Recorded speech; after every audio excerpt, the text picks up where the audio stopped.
that there's only one energy that exists, and that is matter. And so when he comes to questions such as what is consciousness, what is awareness, and what is life, he concludes that it also must have some chemical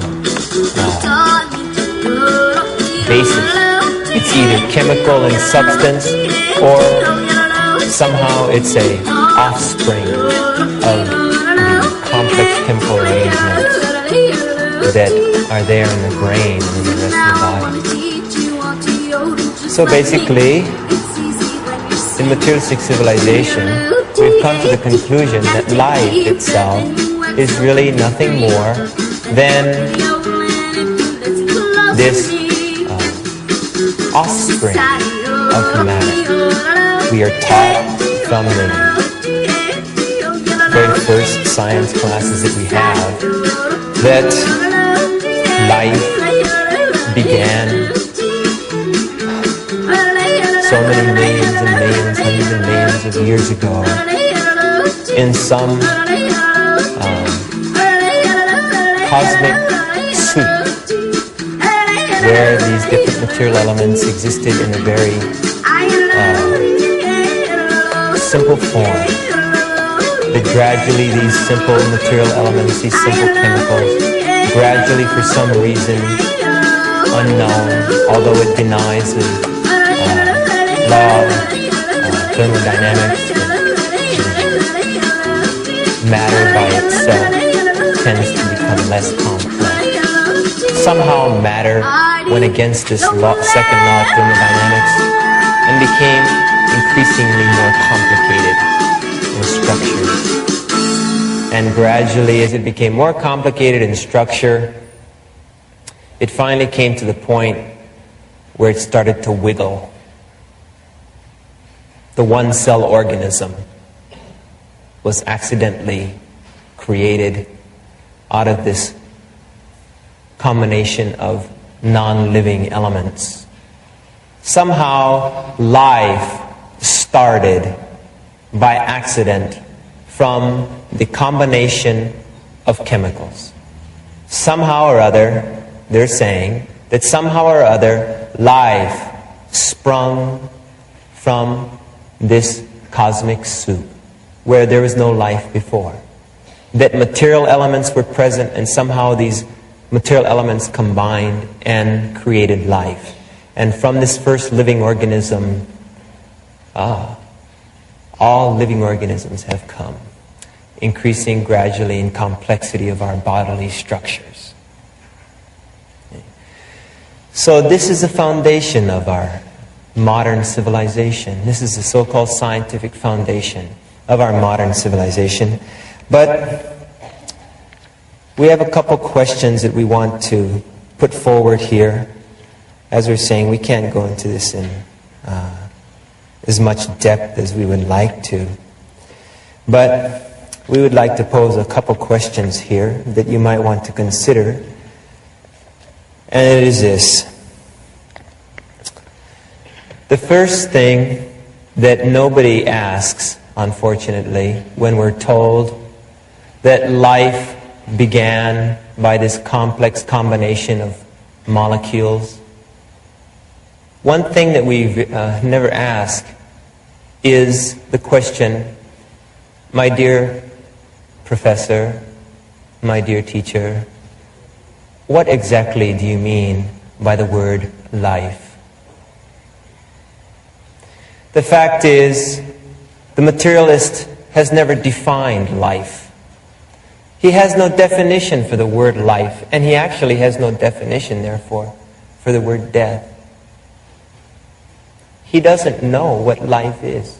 If you ask the materialist, what is life? You can tell me what water is. You know, there's an example here that if you look in a dictionary like Webster's Dictionary or something, you'll find a definition of water, and you'll find it reads as follows: water is the colorless, transparent liquid occurring on earth as rivers, lakes, oceans, etc., and falling from the clouds as rain.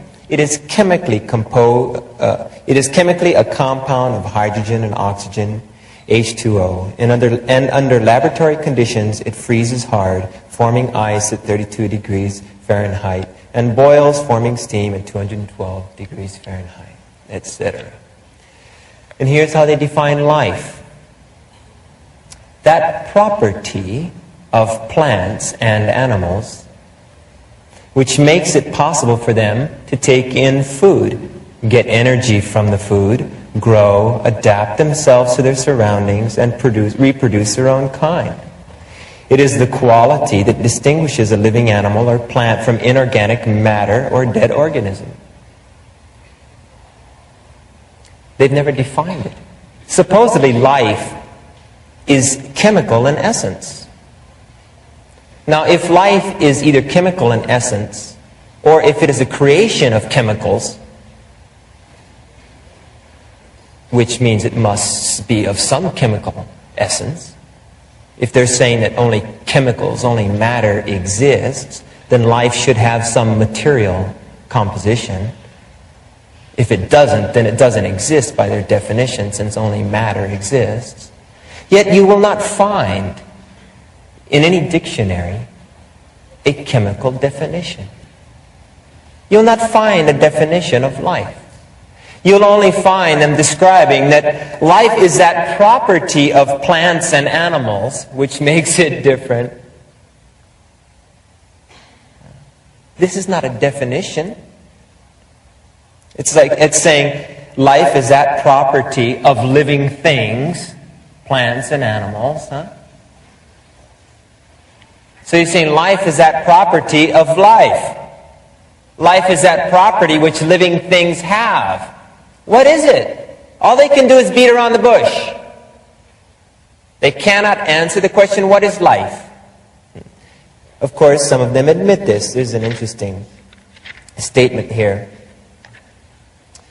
This is found in a textbook which is used in universities. How then can we define life? To attempt an easy definition is to enter a quagmire from which many a writer has emerged considerably more muddy than when he began.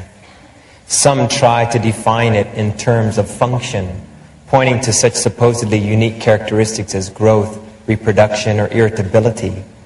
But they inevitably find themselves apologizing for the many exceptions that appear to cross the fuzzy boundary between the worlds of the living and the non-living.